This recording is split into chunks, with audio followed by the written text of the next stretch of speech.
नीतीश कुमार ने बीजेपी के साथ मिलकर सरकार बना ली, लेकिन अब लग नहीं रहा है कि नीतीश कुमार की भारतीय जनता पार्टी के साथ बनाई हुई बिहार सरकार बहुत ज्यादा देर तक चल पाएगी।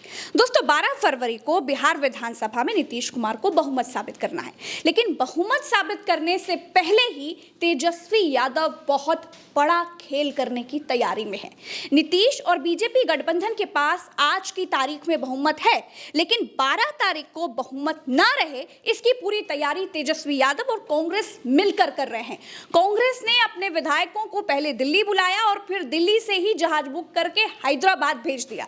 दाल में काला यहीं से दिखाई दे रहा है। यहीं से नीतीश और बीजेपी गठबंधन की सरकार हिलती हुई दिखाई देने लगती है। दोस्तों, एक तरफ तेजस्वी यादव बहुमत साबित करने से पहले बड़े खेल की प्लानिंग में है। नीतीश कुमार के विधायकों को तोड़कर बहुत बड़ा खेल करने वाले हैं, और वहीं दूसरी तरफ बीजेपी और नीतीश कुमार के साथ सरकार में शामिल हम पार्टी के अध्यक्ष जीतन राम मांझी ने बगावत कर दी है। जी हां, जीतन राम मांझी ने साफ कह दिया है कि एक रोटी से पेट नहीं भरता। मतलब यह है कि नीतीश और बीजेपी ने मिलकर जीतन राम मांझी के लड़के को 4 विधायकों के बदले SC/ST मंत्रालय सौंपकर पल्ला झाड़ लिया है। लेकिन जीतन राम मांझी राजनीति के बड़े मंजे हुए खिलाड़ी हैं। जीतन राम मांझी का कहना यह है कि तुमने एक निर्दलीय विधायक सुमित कुमार सिंह को सूचना एवं विज्ञान प्रौद्योगिकी मंत्री बना दिया और हमारे लड़के को SC/ST मंत्री बना दिया। एक रोटी से पेट नहीं भरता साहब, एक और मंत्रालय दीजिए, ढंग का मंत्रालय दीजिए। दोस्तों, जीतन राम मांझी को तेजस्वी यादव की तरफ से मुख्यमंत्री पद का ऑफर है। जीतन राम मांझी हवा का रुख भाप रहे हैं। 12 तारीख को फ्लोर टेस्ट है और उससे पहले वो कभी भी किधर भी जा सकते हैं। देखिए, बिहार में नीतीश कुमार ने जब अपने मंत्रियों में विभागों का बंटवारा किया तो पूर्व सीएम जीतन राम मांझी के बेटे संतोष सुमन को अनुसूचित जाति एवं अनुसूचित जनजाति कल्याण विभाग दिया, जिसको लेकर के जीतन राम मांझी ने सवाल उठाए।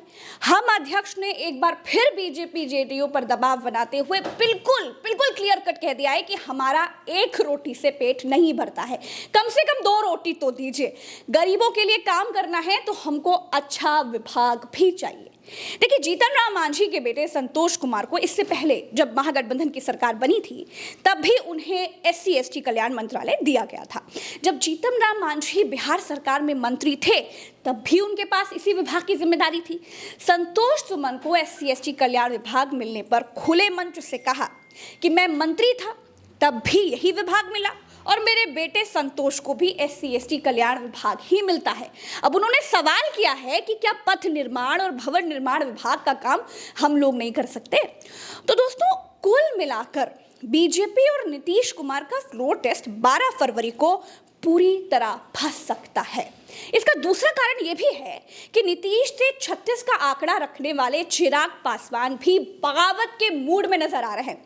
चिराग पासवान बिल्कुल नहीं चाहते हैं कि नीतीश बीजेपी के साथ गठबंधन में सरकार बनाए और चलाए, और इसीलिए नीतीश कुमार को दूसरे मोर्चे पर फंसाने के लिए चिराग पासवान ने लोकसभा चुनाव के लिए 21 सीटों की सूची जारी करके नीतीश कुमार के लिए खतरे की घंटी बजा दी है और एक साफ संकेत दे दिया है कि एक मयान में 2 तलवारें रह ही नहीं सकती। मतलब कि NDA में 2 दुश्मन एक साथ नहीं रह सकते, क्योंकि पिछले विधानसभा चुनाव में चिराग पासवान की पार्टी लोक जनशक्ति पार्टी ने अकेले लड़कर नीतीश कुमार को कम से कम 30 सीटों पर जीतने नहीं दिया था। दोस्तों, चिराग पासवान के अपने 20 उम्मीदवारों को खड़ा करने की इस चाल को, जो एक धड़ा है वो नीतीश कुमार को खत्म करने की बीजेपी की चाल मान रहा है, और जो दूसरा धड़ा है इसे तेजस्वी यादव का बड़ा खेला मानकर चल रहा है। दोस्तों, 2020 बिहार विधानसभा चुनाव की तरह 2024 में भी एकदम ऐन मौके पर बिहार में बहुत बड़ा राजनीतिक उलटफेर होने जा रहा है।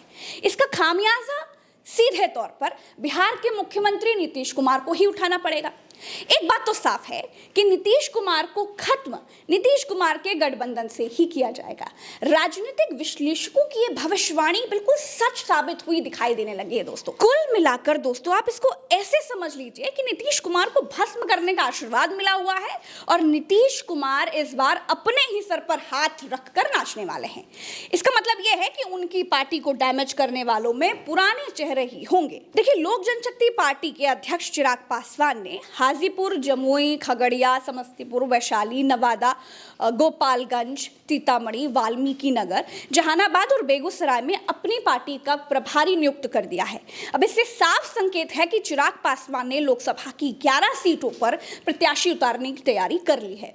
तो दोस्तों, एक तरफ एनडीए ही लोकसभा चुनाव में नीतीश कुमार को डुबाने की पूरी तैयारी कर रही है और दूसरी तरफ लोकसभा चुनाव से पहले तेजस्वी यादव 12 फरवरी को खेला करने के जुगाड़ में हैं। अगर जेडीयू विधायकों को तेजस्वी ने तोड़ लिया, अगर जीतन राम मांझी मुख्यमंत्री बनने के लिए अपने 4 विधायकों के साथ तेजस्वी की तरफ आ गए, तो बिहार में नीतीश कुमार को पैदल होना पड़ेगा।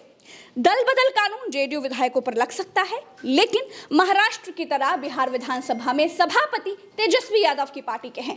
साल भर तो मामला लटका करके रखा ही जा सकता है और साल भर से ज्यादा का समय तो सरकार के पास है भी नहीं।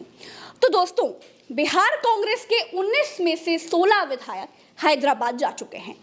विक्रम से कांग्रेस विधायक सिद्धार्थ सौरभ अभी हैदराबाद नहीं गए हैं।